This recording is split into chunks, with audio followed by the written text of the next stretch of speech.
Hello family, munofara here. Aiwa ndinoimba ndakuwana muchifara mese.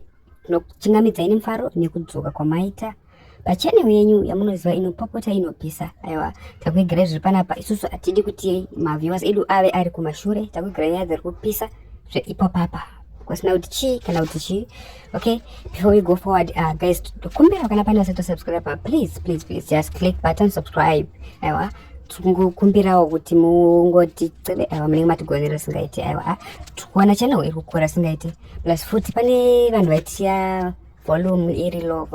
Guys, okay, like right now ndakuteerera mese ndatenga mic yenyu ndakuti mukondiudzawo makomenti kuti aufa voice yangu riri papi riri boy here kuti kuti munyasonzwa nyaya dzamunenge muchida kunzwa.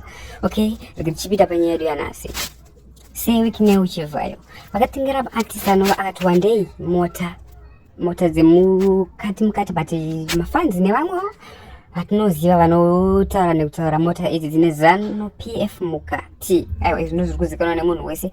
Ngatisadei hedu kurova imbo yatakavega mupini nemari dzezanu PF, but chiri kunyanya kunetsa chatadza kuuya nacho chaicho nhasi ndechekuti guys, apaipa vanhu vese vakatengerwa mota idzi vari kunyimwa mapepa. Hapana ane mapepa, tatichatsvagiridzo tikafamba tikaona tikati aiwa hapana ane bepa kana one remota dzakatengwa mabenzi akatengwa naWICKNEL.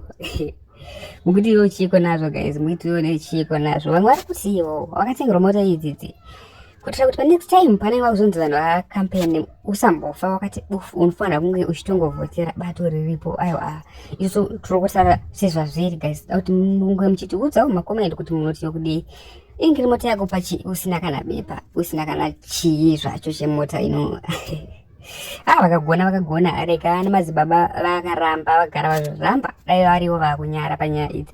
Madzibaba aiwa tinokusimbisai madzibaba, muri munhu mukuru, tinokurespectai, tokurespectai hedu tisingasiya vamukoma vedu aiwa ikoko asichasori nemazita asiri kubvumira zvekudaro background. So guys, ndonya ipanapa plus futi chimwe chandakudzoka nacho mafanzi awinki aiwa pane zvinenge zvaitika havadi kuti vanhu vashaika. Mafanzi awinki vapindira wepo vachitaura kuti wiki ndiye atambire zvisina basa, wiki ndiye atambire. Okay, tikuisa link kumakomenti mukwanisa kuzvionerawo mega yamafanzi awinki anenharo. Haadi kuti wingi ashunguruzana kuita sei igafa.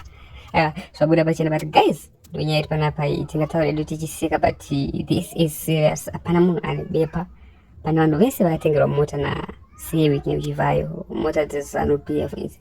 So guys, aiwa handizivi kuti munoti chiwo, ndokumbira mungopinda mumakoments momo mungotiudzawo kuti muri kuti iwo nenyaya iyi. Asi guys ndo zviri panapapa, mukoma vedu varefu varipo abati. Okay, so guys, thank you for watching. Tichadzoka futi next video. Ndokutendai nekutsigira pamatita.